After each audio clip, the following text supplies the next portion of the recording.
bottle lies empty. There's one glass, the fingerprints mine.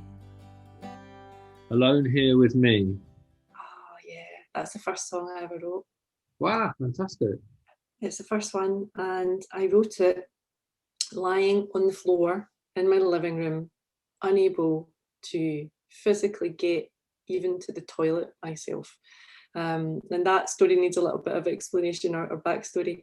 I was in a car crash 6 months after I got married, and that car crash led to injuries that really left me unable to have full capacity for a good while, and particularly at the beginning, because I fractured my pelvis in 2 places and damaged my spine, I couldn't really walk.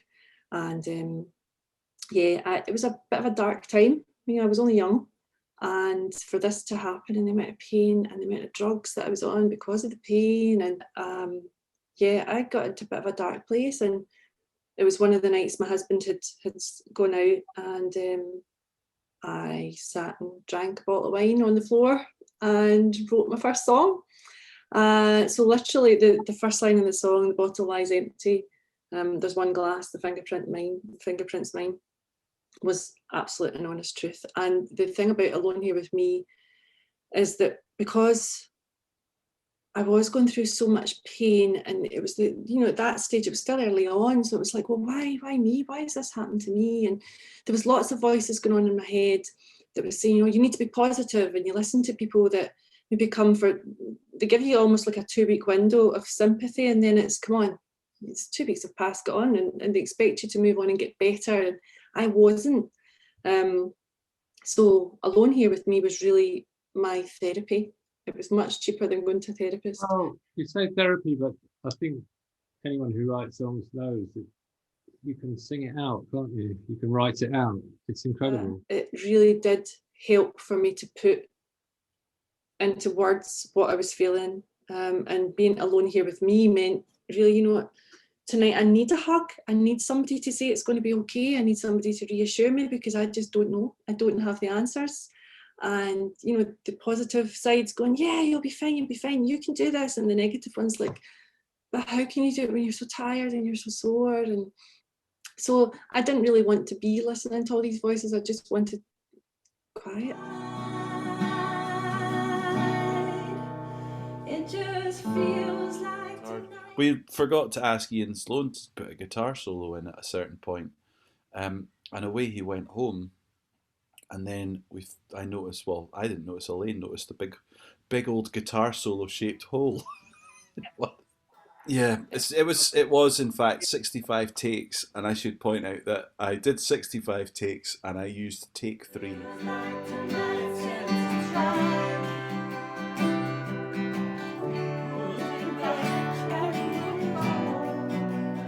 How long ago did you write that song?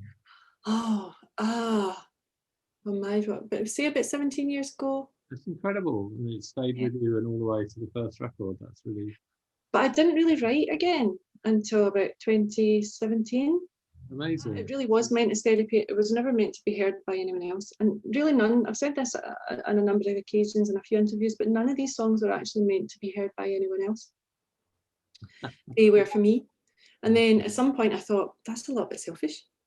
There surely is a higher purpose. Someone needs to understand.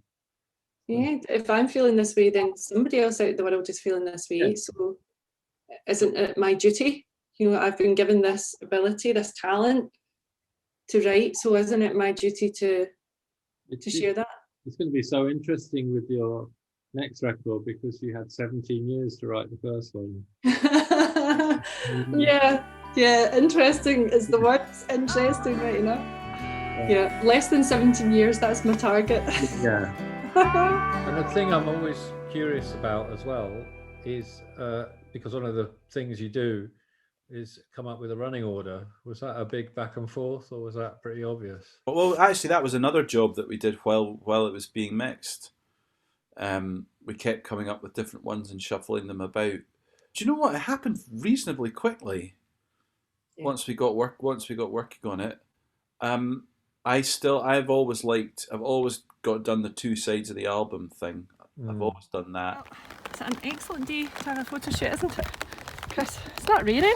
Not at all. I mean, we're not depending on the beautiful Scottish weather in this gorgeous Linen Bay. The lovely artwork is by Chris Keziak, and that was my very first photo shoot. I was a nervous wreck. If you look at my socials, you'll see there's hardly any pictures of me because I'm not massively a fan of getting my photo taken.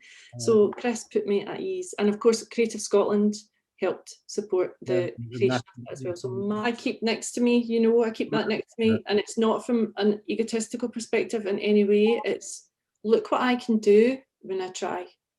Yeah.